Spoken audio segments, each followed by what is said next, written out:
அனைவருக்கும் வணக்கம். நம்ம அழகே அழகு சீரியலில் நம்ம அழகுமதி கையில் இருந்த லீவிங் ஜாப் லெட்டர் போய் பர்மனன்ட் ஜாப் கன்ஃபர்மேஷன் லெட்டர் கிடைக்குது. நம்ம அழகுமதி, ரேவதி, அழகுமலர் இவங்க 3 பேரும் ஒன்றா சேர்ந்துருக்கிற வாட்ஸ்அப் குரூப்பால் தான் இந்த பர்மனன்ட் ஜாப் நம்ம அழகுமதி கையில் கிடச்சிருக்கு. என்ன நடந்துச்சு தெரிஞ்சுக்கிறதுக்கு முன்னாடி இந்த வீடியோக்கு ஒரு லைக் போட்டுக்கோங்க. ஸோ பார்த்தீங்கன்னா நம்ம அழகுமதி கரஸ்பாண்டன்ட் கையிலேருந்து ஒரு லெட்டரை வாங்கின உடனே நம்மளுக்கு பர்மனெண்ட் லெட்டர் தான் கொடுத்துருக்காங்க அப்படின்னு சந்தோஷமாக உட்காந்துருக்க காலேஜ் கரஸ்பாண்டன்ட், நாங்கள் எல்லோரும் ஒன்றா சேர்ந்து ஒரு முடிவாக உங்களோட டெம்ப்ரரி ஜாப் இதோட போதும் அப்படின்னு முடிவு பண்ணியிருக்கோம். உங்கள் கையில் இருக்கிறது லீவிங் லெட்டர், நாளையிலேருந்து வேலைக்கு வர வேண்டாம் அப்படின்னு சொல்ல நம்ம அழகுமதிக்கு தூக்கி வாரி போடுது. அதே சோகத்தோட இவங்க காலேஜ் கிரவுண்டில் போய் அமைதியாக உட்காந்துருக்க அந்த நேரத்தில் அழகுமலர் ரொம்ப சந்தோஷமாக கால் பண்ணி, ரேவதி நம்ம வாட்ஸ்அப் குரூப் ஒன்று உருவாக்கியிருக்கா. அந்த குரூப்பில் நீ, நான், ரேவதி 3 பேருமே ரொம்ப சந்தோஷமாக சுதந்திரமாக பேசலாம். இதை பற்றி ஏற்கனவே நாங்கள் உருவாக்கணும் அப்படின்னு நினச்சிக்கிட்டு இருந்தோம். ஆனால் இப்போ தான் அதுக்கான நேரம் கூடி வந்திருக்கா அப்படின்னு சந்தோஷமாக பேசிக்கிட்டு இருக்காங்க. இந்த நேரத்தில் தான் நம்ம அழகுமதியோட காலேஜ் வாட்ஸ்அப் குரூப்புக்கு ஒரு ஆபாச வீடியோ ஒன்று வருது. அதில் இருக்கிறது நம்ம அழகுமதியோட ஓல்டு ஸ்டூடெண்ட் பிரியா. ஐயோ கடவுளே, இது என்னோட ஸ்டூடெண்ட் பிரியாவாச்சே. பிரியாவை பற்றி யார் இப்படி தப்பான ஆபாச வீடியோவை காலேஜில் பரப்பிக்கிட்டு இருக்கிறது? என்னோட வாட்ஸ்அப் குரூப்புக்கே இப்படிப்பட்ட ஒரு வீடியோ வருது. இந்த வீடியோ வெளியே வந்தால் அந்த பொண்ணுக்கு ரொம்ப அவமானமாக இருக்குமே அப்படின்னு நம்ம அழகுமதி வாட்ஸ்அப் குரூப்பில் அந்த வீடியோவை பார்த்து புலம்பிக்கிட்டு இருக்க. என்னாச்சு மதி, ஏன் உன் முகம் ரொம்ப டல்லாக இருக்குது? இப்போ எதையோ புலம்பிக்கிட்டு இருக்க மாதிரி இருக்கா அப்படின்னு நம்ம அழகுமலர் கேட்குறாங்க. இப்போ நம்ம அழகுமலர்கிட்ட, மதி எனக்கு ஒரு முக்கியமான டீலிங் இருக்குது, நான் போயிட்டு வந்து உங்கள்கிட்ட சொல்கிறேன் அப்படின்னு சொல்லிட்டு நம்ம அழகுமதி ரொம்ப வேகமாக அவங்களோட டிபார்ட்மெண்ட்டுக்கு போகிறாங்க. பார்த்திங்கன்னா போய்கிட்டு இருக்கும்போதே அங்கே பிரியா பார்த்திங்கன்னா சூசைட் பண்ணுறதுக்காக மாடிப்படி ஏறிக்கிட்டு இருக்காங்க. காலேஜ் ஃபுல்லாக ஒரே பேச்சு தான். இந்த பிரியா பொண்ணை பார்த்தியா? ஏய், இது பிரியா தானே, நல்லா படிக்கிற பொண்ணு, ஏழைப்பட்ட பொண்ணு அப்படின்னு பார்த்தா இவ்வளோ வசதியான காலேஜில் படிக்கிறா அப்படின்னு எத்தனை தடவை நம்ம யோசிச்சிருப்போம். இவளோட வீடியோ ஒன்று வந்திருக்கு பாரு. இப்படி விற்று தான் இவ்வளோ பெரிய காலேஜில் இவ்வளோ காசு கட்டி படிச்சுக்கிட்டு இருக்கா. நல்லா படிக்கிறவன் பார்த்தா இவன் நல்லா இந்த தொழிலும் பண்ணுவா போல அப்படின்னு அந்த ஸ்டூடெண்ட்ஸ் ரொம்ப தப்பாக பிரியாவை பேசிக்கிட்டு இருக்க. இன்னொரு பக்கம் பிரியா அழுதுகிட்டே ஓடுறதை பார்த்தோன்னே, ஏய் பிரியா நில்லு, நான் தான் உங்கள் ப்ரொஃபஸர் வந்திருக்கேன், நில்லு ஓடாதா அப்படின்னு சொல்லி பின்னாடியே நம்ம அழகுமதி பிரியாவை துரத்திட்டு போய் பிடிக்க, என்னை விடுங்க மிஸ், எனக்கு இந்த வாழ்க்கையே வேண்டாம், என் பேரே கெட்டு போச்சு, என்னை பற்றி யாரோ ஆபாச வீடியோ பரப்பிக்கிட்டு இருக்காங்க, எனக்கு இனிமேல் வாழவே பிடிக்கல அப்படின்னு அந்த பொண்ணு அழுதுகிட்டு இருக்கு. உன்னை பற்றி ஆபாச வீடியோ யாரும் பரப்பலை, இதுக்கான தண்டனையை யார் பரப்புனாங்களோ அவங்க அனுபவிப்பாங்க, இந்த வீடியோ வெளியே வராமல் நான் பார்த்துக்கிறேன், என்னை நம்பு அப்படின்னு சொல்லி பிரியாவை கூட்டிகிட்டு போய் நம்ம அழகுமதி அவங்க டிபார்ட்மெண்ட்டில் உட்காந்துருக்காங்க. சுற்றி இருக்க ப்ரொஃபஸர்ஸ் கூட, இந்த பொண்ணை இங்கே எதுக்கு கூட்டிகிட்டு வந்தீங்க, நம்ம காலேஜுக்கே அசிங்கம், நம்ம காலேஜை பிடிச்ச பீடை இவளால் நம்ம காலேஜோட பேரே கெட்டு போக போகுது, இவளோட வீடியோ ஒன்று இன்ஸ்டா, டெலகிராம் அப்படின்னு எல்லாத்துலேயும் பரவிக்கிட்டு இருக்கு, இவளை இங்கே கூட்டிகிட்டு வந்து ரொம்ப அசிங்கப்படுத்துறீங்க, இவளை முதல்ல டிஸ்மிஸ் பண்ண சொல்லி பிரின்சிபலுக்கு இப்போ தான் நான் போய் மெசேஜ் கொடுத்துட்டு வந்தேன் அப்படின்னு ஹெச்ஓடி சொல்கிறாங்க. மேடம் நான் இருக்க மாட்டேன், என்னை விடுங்க மேடம் அப்படின்னு அந்த பிரியா பொண்ணு அழுவுது. பிரியா, உன்னை கூட்டிகிட்டு வந்தது நான், நீ என்ன நம்புறீல பிரியா, இரு பிரியா அப்படின்னு சொல்லி நம்ம அழகுமதி இந்த பிரியா பொண்ணோட meta data, IP address, deep fake science எல்லாத்தையுமே செக் பண்ணி அதில் ஒரு தப்பு இருக்கிறத கண்டுபிடிக்கிறாங்க. எல்லாத்தையுமே ஒரு பையன்தான் பிரியாவுக்கு எதிராக டீப் ஸ்கேண்டில் பரப்பணும் அப்படிங்கிறதுக்காக தப்பாக பயன்படுத்தியிருக்கான். பிரியாவோட ஃபேக் வீடியோவை உருவாக்கி நம்ம பிரியாவை தற்கொலை பண்ண வைக்கணும், அதுக்கப்புறமா அவன் நிம்மதியாக இருக்கலாம் அப்படின்னு சொல்லி திட்டம் போட்டு பண்ணியிருக்கான் அப்படின்னு நம்ம மதி கண்டுபிடிக்கிறாங்க. அந்த பையனையும் இப்போ இங்கே வர வைக்கிறாங்க. அந்த பையன் வேற யாரும் இல்லை, பிரியாவை காதலிக்கிறேன் அப்படிங்கிற பேரில் 2 வருஷமாக டார்ச்சர் பண்ண பிரியாவோட பக்கத்து வீட்டு பையன். பிரியா அந்த சுரேஷை பார்த்த உடனே, டேய் நீ தாண்டா இப்படி பண்ணதா, என் வாழ்க்கையை நாசம் பண்ணிட்டிய, உன் லவ்வை ஏற்றுக்கலங்கிறதுக்காக நான் வாழவே கூடாதுன்னு இப்படி ஒரு ஃபேக் வீடியோவை உருவாக்கி காலேஜில் என் பேரையே கெடுத்துட்டியே, நான் எப்படி இந்த அசிங்கத்துலேருந்து வெளியே வரப்போகிறேனே எனக்கு தெரியல, நான் சாவுறது மட்டும் இல்லாமல் உன்னையும் கொலை பண்ணிட்டு தான் சாவேன் அப்படின்னு சொல்லி இப்போ பிரியா பார்த்திங்கன்னா அந்த சுரேஷோட கழுத்தை நெரிச்சு கொல்ல போகிறாங்க. ஏய் என்னடி கழுத்தை நெரிச்சு கொல்ல வர, நீ என் கூட வாழனா வேறு யார் கூடயும் வாழக்கூடாது, நிம்மதியாகவும் இருக்கக்கூடாது, அதுக்கு தான் இந்த வீடியோவை பரப்புனேன், இதை அழிக்கவே முடியாது, இது டீப் ஸ்கேண்டலாக இருந்தாலும் அதை உருவாக்குனது நான், இந்த காலேஜோட கம்ப்யூட்டர் ஃபேக் டாப்பர் நான், என் வீடியோவை உன்னால் அழிச்சிட முடியுமா, இந்த அசிங்கத்துலேருந்து நீ வெளியே வந்துடுவியா பார்க்குறேன் அப்படின்னு சொல்லி அந்த சுரேஷ் அந்த பிரியாவை மிரட்டுறான். மேடம், இந்த பையன்தான் தெரிஞ்சும் இவனை என்னால் ஒன்றுமே பண்ண முடியலையே மேடம் அப்படின்னு அந்த பிரியா நம்ம மதிக்கிட்டால. உண்மையான காதல்னா என்னன்னு தெரியுமா? காதல்னா அந்த பொண்ணுக்காக நீ எதையும் விட்டு கொடுக்க துணியணும். அந்த மனசை பார்த்து அந்த பொண்ணு உன்னை பார்த்து காதலிக்கணும். ஆனால் நீ அந்த பொண்ணு கிடைக்கல அப்படின்னு அந்த பொண்ணு சாக இருக்கிறதுக்கு நீ முடிவு பண்ணிட்டில. அந்த பொண்ணை பற்றி அசிங்கமாக காலேஜ் ஃபுல்லாக பரப்பியிருக்க.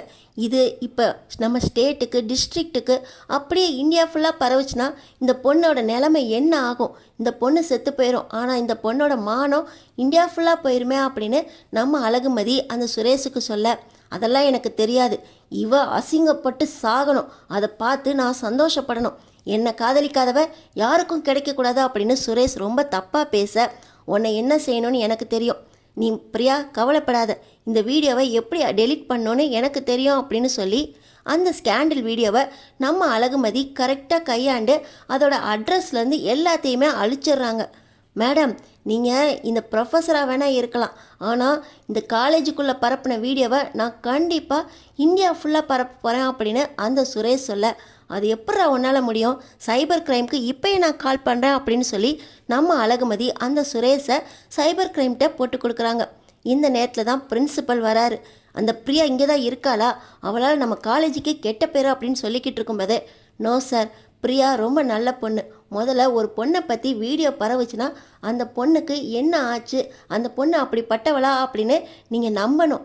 அந்த பொண்ணை உடனே நீங்கள் தப்பானவா அப்படின்னு முடிவு பண்ணக்கூடாது. இந்த பொண்ணால் தான் போன வருஷம் நம்ம காலேஜுக்கு அவார்ட் கிடச்சிச்சு, சிறந்த ஸ்டூடெண்ட்ஸை உருவாக்குன காலேஜா அப்படின்னு நம்ம காலேஜை புகழ்ந்தாங்க கலெக்டர். உங்களுக்கு ஞாபகம் இல்லையா அப்படின்னு சொல்லி நம்ம மதி பிரின்சிபல் கிட்ட கேட்க, உன்னை தான் வேலையை விட்டு நீக்கிட்டேனே, இன்னும் நீங்கள் என்ன பண்ணிக்கிட்டு இருக்கா அப்படின்னு சொல்லி அந்த கரஸ்பாண்டன்ட் நம்ம அழகுமதி கிட்ட கேட்க, நான் பர்மனெண்ட் ஜாப்லேருந்து நாளையிலேருந்து தானே வரக்கூடாதுன்னு சொன்னீங்க, இன்றைக்கி இருக்கலாம்ல, நான் தான் இந்த வீடியோவை அழிச்சிட்டேன், இந்த காரணம் இந்த பையன்தான், இந்த பையனை சைபர் கிரைமுக்கு கால் பண்ணியிருக்கேன், இப்போ போலீஸ் வந்து இவனை அரெஸ்ட் பண்ணிட்டு போயிடுவாங்க அப்படின்னு சொல்லி நம்ம அழகுமதி சுரேஷை அந்த கரஸ்பாண்டன்ட் கிட்ட சொல்ல, ஓ இந்த பையன் மேலே தான் தப்பா, அப்போ அந்த பொண்ணு நல்ல பொண்ணு தானா, நான் பார்த்த வீடியோ அப்படின்னு கேட்க, அது ஃபேக் வீடியோ சார் அப்படின்னு சொல்லி நம்ம மதி சொல்ல, உங்களுக்குள்ளே இவ்வளோ திறமை இருக்கா, ஃபேக் வீடியோன்னு கண்டுபிடிச்சி அதை எரேஸும் பண்ணிட்டீங்க, காலேஜில் இனிமேல் யாருக்கும் அந்த வீடியோ வராமல் பண்ண முடியுமா அப்படின்னு கேட்க, நான் எப்போ எரேஸ் பண்ணேனோ அப்போயே இந்த வீடியோ யாருக்குமே போகாது சார், ஸ்டூடெண்ட்ஸ்கிட்ட நல்ல வீடியோ மாட்டும்போது அதை எல்லார்கிட்டையும் ஷேர் பண்ணுறோங்க, கெட்ட வீடியோ மாட்டும்போது இப்படி தப்பாக பேசிக்கிட்டு அந்த பொண்ணை பற்றி ஏன் யோசிக்க மாட்டாங்க அப்படின்னு நம்ம அழகுமதி கரஸ்பாண்டன்ட் கிட்ட பேச, உங்களையும் ஒருத்தர் தப்பாக சொன்னார், நான் அவரோட பேச்சை கேட்டுக்கிட்டு தான் உங்களை டெம்ப்ரரி ஜாப்லேருந்து வரவே வேண்டாம் அப்படின்னு சொல்லிட்டேன், என்னை மன்னிச்சிருங்க அழகுமதி, நீங்கள் நாளையிலேருந்து எப்பவும் போல் வேலைக்கு வரலாம், உங்களை பர்மனெண்ட் பண்ண சொல்கிறதுக்கு நான் மேலிடத்துக்கு சிபாரிசு பண்ணுறேன் அப்படின்னு சொல்கிறாங்க. என்ன சார் சொல்கிறீங்க, இவங்க பேர் தானே பர்மனெண்ட் டீச்சர்ஸ் லிஸ்ட்டில் ஃபஸ்ட்டில் இருந்துச்சு அப்படின்னு ஹெச்ஓடி கேட்குறாங்க. இருந்துச்சு தான், ஆனால் எனக்கு தெரிஞ்ச ஒருத்தர் இவங்கள வேலையிலேருந்து நீக்கணும் அப்படின்னு எனக்கு ப்ரெஷர் பண்ணார், அவரோட வார்த்தையை மீற முடியாமல் இவங்கள வேலையிலேருந்து நீக்கிட்டேன், மன்னிச்சிருங்க மேடம் அப்படின்னு சொல்லி காலேஜ் கரஸ்பாண்டன்ட் நம்ம அழகுமதிக்கு பர்மனெண்ட் ஜாப் ஆர்டரை கொடுக்குறாங்க. இந்த நேரத்தில் தான் சுரேஷ், மதி ரொம்ப கவலையில் இருக்கா, அதனால் நீ போய் அவளை கூட்டிகிட்டு வா அப்படின்னு மலரணி சொன்னதா இங்கே வராரு. அது மட்டும் இல்லாமல் சுரேஷுக்கு அவங்க மாமா சொன்னது ஞாபகம் இருக்குது, அவளோட கர்வத்தை அழிக்கணும்னா அவள் வேலைக்கு போகிறத நிறுத்தணும், அவள் வேலையை நிறுத்திடுவோமா அப்படின்னு தங்கராஜ் வீட்டிலேருந்து கிளம்புறதுக்கு முன்னாடி சுரேஷ்கிட்ட பேசினது ஞாபகம் வர, ஒருவேளை அழகுமதியோட வேலை போயிடுச்சோ, அதனால தான் அவள் ரொம்ப சோகமாக இருக்காளோ, அண்ணி நம்மளை காலேஜ்லேருந்து அதுக்கு தான் அழகுமதியை கூப்பிட்டு வர சொல்லியிருக்காங்களோ அப்படின்னு சந்தோஷமாக வராரு. அழகுமதி அவங்க கையில் பர்மனெண்ட் ஜாப் கன்ஃபர்மேஷன் லெட்டர் இருக்கிறத பார்த்தோன்னே, இது என்ன லீவிங் லெட்டரா, உன்னை வேலையிலேருந்து போக சொல்லிட்டாங்களா, கவலைப்படாத பார்த்துக்கலாம், இந்த வேலை இல்லைன்னா இன்னொரு வேலை அப்படின்னு சொல்லி இந்த சுரேஷ் நம்ம அழகுமதி கிட்ட கரெக்டாக பேச, இந்த விஷயம் உங்களுக்கு எப்படி தெரியும், ஒருவேளை நீங்கள் தான் கரஸ்பாண்டன்ட் கிட்ட வந்து என் வேலையை விட்டு போக சொல்லி ரெக்கமெண்ட் பண்ணிங்களா அப்படின்னு நம்ம அழகுமதி சுரேஷ் கிட்ட கேட்க, எனக்கு எதுக்கு இந்த வேலை, நான் ஒன்றும் சொல்லலையே, அப்படியே நான் சொன்னாலும் உங்கள் கரஸ்பாண்டன்ட் கேட்டுருவாரா அப்படின்னு சொல்லி சுரேஷ் கேட்குறாரு. அப்போ நீங்கள் சொல்லி கரஸ்பாண்டன்ட் கேட்கல அப்படின்னா உங்கள் மாமா சொன்னால் கரஸ்பாண்டன்ட் கேட்பாரே, அவர் தான் ப்ரெஷர் கொடுத்து என்னை வேலையிலேருந்து நீக்க சொன்னாரா அப்படின்னு சொல்லி நம்ம அழகுமதி கேட்குறாங்க. யார் சொன்னால் என்ன, அவர் ஏன் கேட்கணும், உன் வேலை போயிடுச்சு தானே, வீட்டுக்கு வா அப்படின்னு சொல்லி சுரேஷ் கூப்பிட்றாரு. என் வேலை போயிடுச்சுன்னு யார் சொன்னது, என்னோட திறமையை பார்த்து என்னோட ஜாபை கன்ஃபார்ம் பண்ணிட்டாங்க. இது வரைக்கும் டெம்ப்ரரியாக பார்த்துக்கிட்டு இருந்த என்னோட வேலை பர்மனெண்ட் ஆயிடுச்சு. அதுக்கான கன்ஃபர்மேஷன் லெட்டர் தான் இது அப்படின்னு சொல்லி நம்ம அழகுமதி ரொம்ப சந்தோஷமாக அந்த லெட்டரை சுரேஷ் கிட்ட காட்ட நம்ம சுரேஷ்க்கு பயங்கர கோவம். மாமா, இவ பாட்டு ஒழுங்காக வேலை பார்த்துக்கிட்டு இருந்தாலும் இருந்திருப்பா. நீங்கள் என்ன மாமா ஏதோ பண்ணுறேன் அப்படின்னு சொல்லி அவள் ஜாபை பர்மனெண்ட் பண்ணிட்டீங்களா அப்படின்னு யோசிச்சுக்கிட்டு இருக்கும்போதே நம்ம அழகுமதியை ஸ்டூடெண்ட்ஸ் வராங்க. மேடம், நீங்கள் பண்ணனால பிரியாவுக்கு ரொம்ப சந்தோஷம், அவளை வாழ்க்கையை காப்பாற்றி கொடுத்துட்டீங்க அப்படின்னு ஸ்டூடெண்ட்ஸ் எல்லாம் பாராட்டிக்கிட்டு இருக்கும்போது, யார் அந்த பிரியா, என்ன பண்ண அப்படின்னு சொல்லி கேட்க சுரேஷ்கிட்ட நடந்த எல்லாத்தையுமே நம்ம அழகுமதியோட ஸ்டூடெண்ட்ஸ் சொல்ல, ஓஹோ யார் அந்த சுரேஷ், அவனை நான் என்ன பண்ணுறேன் பாரு அப்படின்னு சொல்ல, நீங்களாம் ஒன்றும் பண்ண வேண்டியதில்லை, சைபர் கிரைம் வந்து அவங்களே சுரேஷை கூட்டிகிட்டு போயிடுவாங்க அப்படின்னு நம்ம அழகுமதி சொல்ல, நான் அந்த பையனை பார்க்கணும் அப்படின்னு சொல்லி சுரேஷ் உள்ளே வரார்.